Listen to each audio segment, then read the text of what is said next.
Hindi napigilan ng umunoy bagong mayorya ng Senado o ang tinaguriang Gatchalian-led majority block ang pagsasagawa ng hearing ng Senate Blue Ribbon Committee ng grupo ni Senate President Alan Peter Cayetano. Kaugnay po yan sa manumalyang flood control project dito sa Pilipinas. Pero bago po maisagawa ang pagdinig ay nagkaroon po muna ng komosyon at nagkaroon po ng tulakan matapos pong tangkaing harangin ni DILG Secretary John Vic Remulla yung pong ilang senador at yung pong 18 dating Marines na naimbitahan sa naturang hearing. At sa kabila nito, idinitalya naman ng mga dating sundalo ang paghahatid umano ng male-maletang pera sa ilang mga personalidad. Kabilang na ho ang ilang mga mambabatas at ilang mga cabinet members. Kunin natin ang live report ni Mar Gabriel. Mar. Alex, naging tensyonado at maaksyon yung sitwasyon kanina dito sa Senado bago nga yung pagsisimula ng investigasyon nitong Blue Ribbon Committee. Sa kabila kasi nung mga tangkang pagpigil dyan sa pamagitan nung pagkansela dun sa schedule ng hearing at paglalabas ng abiso patungkol sa work from home arrangement ng mga empleyado, na tuloy pa rin yung pagdinig dito sa Senado.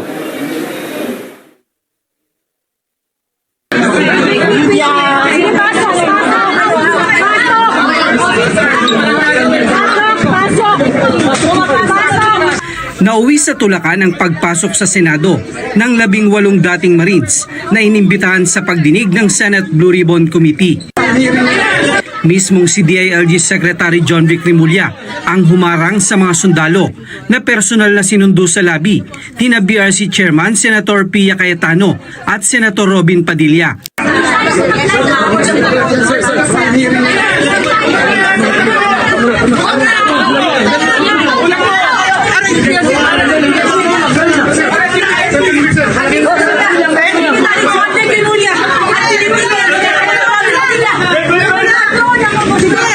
Pero matapos ang balyahan, nagawa pa ring makaalpas ng mga Marines at makarating sa session hall. Present sa hearing ang iba pang miyembro ng Blue Ribbon sa pangunguna ni Senate President Alan Peter Cayetano at Vice Chairman Rodante Marcoleta. Mismong si Senator Cayetano ang nagpanumpa sa mga resource person. Hindi kasi pumasok ang sekretariat at mga staff ng BRC dahil sa ipinalabas na abiso na work from home ni Senate President Pro Tempore, Senator Win Gatchalian at ni Senator Erwin Tulfo na nagkakansela sa schedule ng hearing. The term of office of the President Pro Tempore, the Secretary and Sergeant at Arms, shall begin upon their election and shall end when their successors shall have been elected. Nahalal na po ba yung kapalit ko? Yung nag-press con po kanina, nahalal ba siya bilang Senate President? Hindi po. Siya mismo nagsabi, naghihintay pa sila ng 13.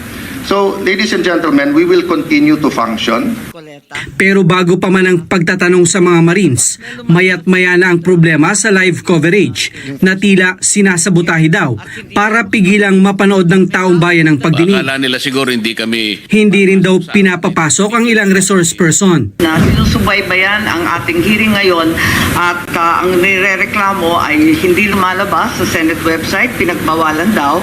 At yung iba naman sa ibang plataforma ng media, pinapatay ang coverage, putol-putol at choppy. Kung pwede lang po, hayaan natin na marinig ng sambayanan ang testimonya ng ating mga Marines.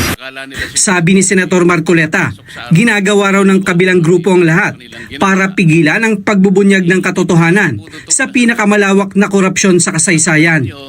Wala po silang ginawa para ituloy ang pagdinig. Sila lamang po ang may kaalaman ng dahilan kung bakit ayaw nilang ituloy. Ayaw nilang ituloy, gusto pa nilang pagtakpan ang mga taong utak at mastermind ng pinakakarumal-dumal na pagnanakaw ng salapi ng bayan sa kasaysayan ng Republika. Yung pong kasama naming 11 na nang 11 sa amin kahapon, wala mang isa sa kanila ang naglakas ng loob na magsabi, mga kasama, ituloy na natin ang pagdinig na ito. Naghihintay ang sambayan ng Pilipino. Hindi ba tayo nahihiya? Pera po nila ito. Ipaliwanag natin sinong kumuha, saan napunta, ano nang mangyayari ngayon. Meron po bang nagsalita sa kanila, isa man sa kanila? Lalo na po yung madadaldal sa kanila. Inusisa ng mga senador ang mga dating sundalo na umano'y nag-deliver ng male-maletang pera sa bahay ni dating House Speaker Martin Romualdez sa McKinley Street mula September 2022 hanggang December 2022. Kwento nila, umaabot daw sa 20 maleta kada araw at 3 beses kada isang linggo ang deliveries. Hindi po bababa sa 20 maleta po, Your Honor, ang naidideliver. Bawat delivery. Yes po, Your Honor. So bawat delivery, 20 maleta, maliit, medium, at saka yung large. Halo-halo na, ganun ba? Opo, Your Honor. 3 beses, isang linggo, ilang maleta yon? Minsan po, sir, umabot po ng 60 to 70, Your Honor. Mabuti ka pa, marunong ka sa arithmetic eh. Yung mga kasama namin dito, yung majority, hindi nila alam kung anong bilang eh. Alam nila 12. Ang alam nila 12. 24 kami. Ang sabi nilang majority, 12. Ikinuwento rin nila ang delivery sa umano'y bahay ni Pangulong Ferdinand Marcos Jr. sa Paway, Ilocos Norte. Naka-Utariu, ma'am, nakatabi po ng lake, yung lugar po. Tabi ng lake o tabi ng dagat? Kasi gabi po, either dagat or lake yun, ma'am. Basta tabing tubig. Yes po. May bayin. Yes po. Tapos saan kayo? Doon, ma'am, sa letter U na bahay, ma'am, kasi nakikita ko po yung mga picture ni dating president po na si Marcos din po. May picture din po sila ng family din po. Then yung room po, may mga, yung telepono po kasi may mga pangalan po ng mga anak niya. At saka So nakapasok pala kayo? Yes po. I see. Nakita ba ninyo yung kamag-anak nila o pamilya ng mga opisyal? Yung time na dumating po kami, Your Honor, is sila-sila lang po. Nauna po si Kong Sandro, then na next po si President, then si First Lady po yung dumating, nag-dinner po sila ni Kong Saldi. Andun pa rin kayo? Yes po. Kinamugahan na po kami bumalik po ng Maynila po. Kailan kayo nagpa-picture? Nakita ko may mga retrato pa kayo eh.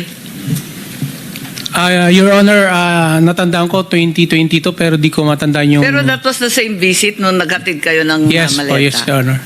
Inutusan din daw ang mga sundalo na mag-deliver ng mga maleta ng pera sa opisina ni Senator Vicente Soto sa Baclaran. 5 large maleta daw na naglalaman ng tig-4 na po hanggang 70 milyong piso ang idiniliver nila kasama ang staff ni Saldico na sina Mark Tiksay at Paul Estrada. Naghati din daw sila ng pera kay Senator Erwin Tulfo, noong congressman pa ito, sa bahay niya sa Green Hills sa San Juan. Una silang nag-deliver ng 2 maleta at sunod ang 6 na magkakaibang size ng maleta. Bali po, nakapag-deliver po ako doon kay Senator Erwin Tulfo ng 2 beses. Yung una po, 2 maleta, tapos yung pangalawa po 6. Nasa 20 to 25. Okay, and then medium. Yung medium po, Medium ata yung 20 to 25, no? Tama ba? malit po. Yung small po, Okay, tapos yung medium. nasa 40 to 50. Okay, so ang dineliver mo is from 60 to 70. Okay. Tapos yung pangalawang beses po, Your Honor, 6 na malita na po. 6 na gano'ng kalaki? Halo-halo po. Halo-halo na. Opo, so, Your Honor. Your Honor. even assuming small lahat, kung 6 sa 25, at least 150. No, at least. Oo. Yes, sir. Saan ng first at saan yung second delivery? Dito sa may bahay niya po, Your Honor, dito sa Green Hills. Green Hills. Paano nyo alam na bahay niya yun? Tinanong ko po si Mark Tiksay. Sabi ko, Boss Mark, kaninong bahay po ba yun? Sabi niya kay Senator Erwin. So pagdating nyo doon, katulad ng kwento doon sa Ilocos, so may sumalubong, kinuha lang, pinapasok kayo, paanong... Bali po, Your Honor, Si Mark po, tsaka si Boss Mark, si Mark Tiksay, tsaka yung contact doon sa bahay ni Senator Erwin, sila po yung nag-uusap niyan. Tapos pagdating po doon sa bahay, ibababa po namin yung mga maleta, tapos ihatid doon sa loob. Binanggit din sa affidavit ng 18 Marines na kabilang sa mga nabigyan ng maleta ang mga miyembro ng Makabayan Black, gayon din ang mga kongresista na miyembro noon ng Quadcom. Third lang, nagulat lang ako sa mga pangalan na to. Letter J, Franz Castro. Tapos Leila de Lima. Tapos may nakalagay dito sa Polo Club na bigay. Sino po dito? Nagugulat lang po ako kasi traditionally ang anti-Marcos, yung progressive groups and yung Dilaw at Pink. Hinatiran din daw ng isang sobre at isang maletang pera si Father Flavie Villanueva. Na si Father Flavie ay hinatiran ko ng pera doon sa Mindanao Ab. Isang sobre yun, sir. Jolly Kadyaw, sir. Jolly Kadyaw. Hindi, yung dinalhan po nyo ng Maleta. kanino? Kay Father Flavie, binuhat ko papunta sa sakyan niya. So may isang sobre at isang maleta. Ay, sir. Yun ang nare-recall mo. Ay, sir. Hapon yun, sir. Hapon. Tapos yung suot niya, sir, itim na pangpare. Sabi ng mga sundalo, may makakuha sila ng larawan ng kanilang mga delivery. Maaari din daw itong imbestigahan sa pamamagitan ng mga CCTV at logbook sa mga subdivision na pinagdalhan ng pera. Kwento pa ng mga sundalo, noong pumutok ang issue ng flood control, may mga kumausap sa kanila para kumbinsihin na wag suportahan ang pahayag noon ng kasamahan nilang si Sergeant Orly Gutesa. Nililigaw sa amin na Ano po? nililigawan po kami na hindi na po kami magsalita para manahimik na lang po. Una dyan, napatawag kami sa Sino po rapport. ang lumiligaw sa inyo? Si si dating Chief of Staff Nick Torre po. Sir, kinausap kami na pirma ng affidavit na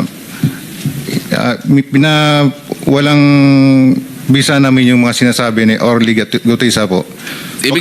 Binigyan kami ng 50,000, Your Honor, para sa disturbance namin. Pakiulit nga po, magkano po? 50,000, Your Honor. Yen, Pesos nyo. pesos. Opo. Sino nagbigay? Si Annalisa Gaspar po. Yung staff niya doon po. O ano? Yung lahat ng cellphone po namin, ibibigay po sa kanila. Sa anong dahilan? Papalitan po ng mga bago po, iPhone po. Ano bang klase yung mga cellphone nyo? Nokia? iPhone 16. So papalitan nila ng mas maganda. Yes, Your Honor. Alam ninyo yung dahilan kung ba't nila gagawin yon? Kasi nandun yung mga picture namin, Your Honor, na kasave sa cellphone po namin. O ganun palang nangyari, paano kayo nagkaroon pa ng mga litrato Your Honor, na nasama dito sa inyong pinagsamang salaysay? meron po kaming nakasave sa iCloud po namin. Nautakan mo rin siya, di ba? Yes, Your Honor. Samantala, tinawag namang malaking kasinungalingan ni Senator Erwin Tulfo ang akusasyon sa kanya ng mga Marines. Sabi niya, magkakaiba na ang detalye na sinasabi ni Gumban ukol sa bilang at halaga ng pera na idiniliver sa kanya. Kapansin-pansin din daw na pili lang ang mga binabanggit na personalidad sa pagdinig kung saan protektado ang mga kaalyado. Tinawag niya itong planadong propaganda laban sa kanyang pagkatao at reputasyon. Wala raw puwang sa Senado ang mga fake news at trolls. Sa isang mensahe, muli ring itinanggi ni Senator Soto ang akusasyon na tumanggap siya ng maleta ng pera. Ayaw niya raw itong patulan, sabay giit na hindi siya senador mula 2022 hanggang 2025. Ang Malacanang naman, iginiit na kailangang maglabas ng ebidensya ang mga nag-aakusa laban sa Pangulo. Kita mo na nila ebidensya, madali kasi magturo. Lalo na kung ang balak mo lang naman talaga ay manggiba at magsilbing isang obstructionist or destabilizer. So dapat patunayan nila, bigyan nila tayo ng dokumento at hindi yung salita lamang.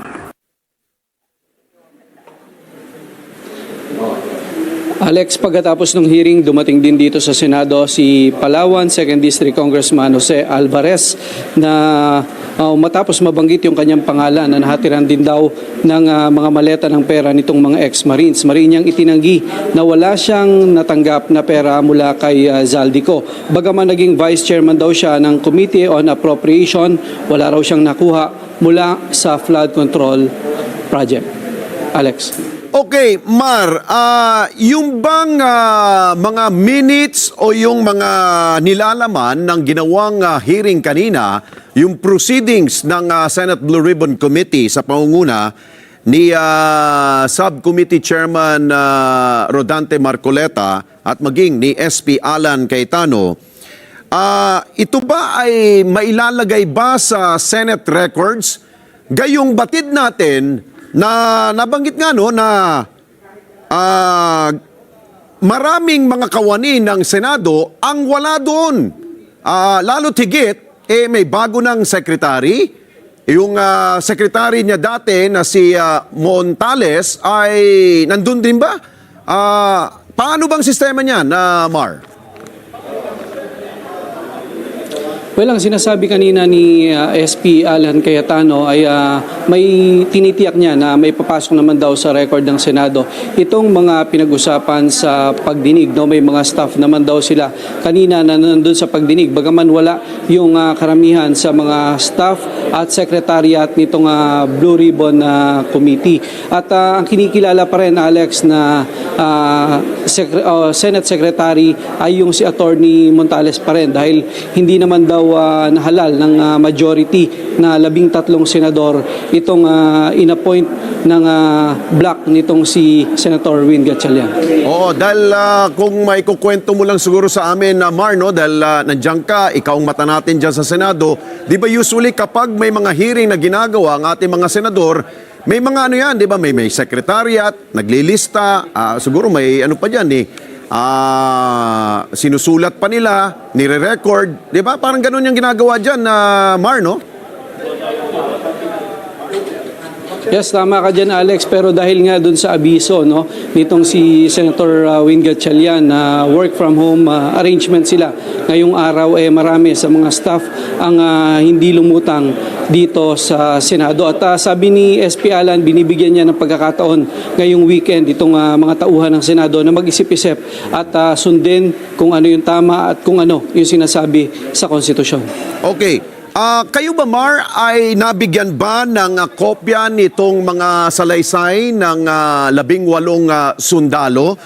Dahil nga, may mga paratang sa gumawa ng hearing kanina na tila pili lamang umano ang binabanggit at tinatalakay sa hearing at hindi daw lahat ng nilalaman ng kanilang mga pahayag ang pinag-usapan doon. Anong tugon dyan ng mga senador na present dyan kanina, Mar? Well, Alex, kasama nung imbitasyon itong Blue Ribbon Committee, pinagsumiti na in advance ng kopya ng kanilang statement at affidavit itong 18 Marines. Sa pagkakaalam natin, Alex, yan ay joint statement, no? At ang sinasabi kanina ng abogado nila, sa mga susunod ay may mga isusumiti pa silang dokumento, mga karagdagang dokumento dito sa Blue Ribbon Committee. Kasama na nga yung mga supporting photos and videos na kinakalap nila at ilalagay sa isang file, Alex, bago isumite sa susunod na pagdinig nitong Blue Ribbon Committee. Oo, dahil meron kasing mga paratang na tila selected lamang yung mga nilalaman ng sinumpaang salaysay nitong 18 sundalo. Parang hindi lahat ang nababanggit at hindi tinatanong. Yan ba ay matatanong sa mga susunod pang hearing na gagawin ng Senate Blue Ribbon Committee, Mar? Well, yan nga yung sinasabi ni SP Alan, Alex, no? Iniimbita niya naman daw lahat ng senador na dumalo sa pagdinig ngayong araw para yung mga nagtatanong daw at may mga duda dito sa testimonya ng 18 Marines ay may pagkakataon sila na usisain at tanungin itong mga resource person, no? Para alamin kung ano yung katotohanan at kung sila ba ay nagsisinungaling. Alex. Dahil ito, babanggitin ko lang kapiranggot yung paratang meron kasi daw mga nakalagay doon sa sinumpang salaysay nito mga sundalo na merong ilang mga kasamahan ni SP Alan ang nakatanggap rin umano ng mali-maletang pera. Bakit daw hindi natalakay yun? So, yun yung mga dapat masagot at matalakay. Talagang mahaba ang usapan dyan sa Senate Blue Ribbon Committee na pagdinig, Mar? Alex, napakalawak kasi nitong investigasyon sa flood control scandal. Kaya nga iniimbitahan nila yung mga senador na nais magtanong dito sa mga resource person na dumalo sa mga susunod na pagdinig para ma-erase nila yung mga tanong na pinupunto nila doon sa napanood nilang hearing ngayong araw. Dalawa lang kasi, Alex, yung halos nagtatanong kanina doon sa pagdinig. Kaya kung may mga nakitang pagkukulang, may pagkakataon daw sa susunod na hearing para itanong sa mga resource person yung mga detalye na nais nilang malaman kaugnay dito sa flood control scandal. Okay, Mar, siguro panghuli, kailan ang susunod na hearing ni Senador Marcoleta? Dahil mag-overlap yan sa June 8 naman nung nagsasabing sila ang totoong Senate Blue Ribbon Committee, yung chairmanship ni Senador Erwin Tulfo. Paano yun? Pwede ba magsabay silang dalawa? Pwede bang hiwalay silang dalawa? Anong mangyayari ang senaryo niyan, Mar? Yun nga, Alex, no? Sa ngayon wala pang schedule sa susunod na hearing nitong Cayetano Black. Pero sa Lunes magsasagawa naman ng hearing yung Blue Ribbon itong si Gatchalian, no? Itong kampo ni Sherwin Gatchalian. At nagtataka nga rin si Cayetano bakit daw hindi pa sila sumabay kanina, no? Nagpakita sila ron para sabay-sabay na imbestigahan itong anomalya ng flood control. So hindi masyadong maayos sa Alex sa ngayon yung sistema dito sa Senado, merong pagtatalo sa liderato, kaya ang kailangan daw ay magkaroon ng pag-uusap na ang sabi ni Senator Sherwin ay handa naman siya na makipag-usap dito sa kampo ni Senator Cayetano. Pero ang sabi ni Senator Cayetano, hindi siya makikipag-usap dahil siya ang lehitimong Pangulo nitong Senado. Ayun, parang narinig ko yata for further scheduling pa yata, no? For further notice ang susunod na pagdinig nitong ginagawang Senate Blue Ribbon committee hearing ng kampo naman ni Senador Marcoleta. Okay, maraming salamat sa iyo, Mar Gabriel. Mata natin, dyan po sa Senado. Thank you.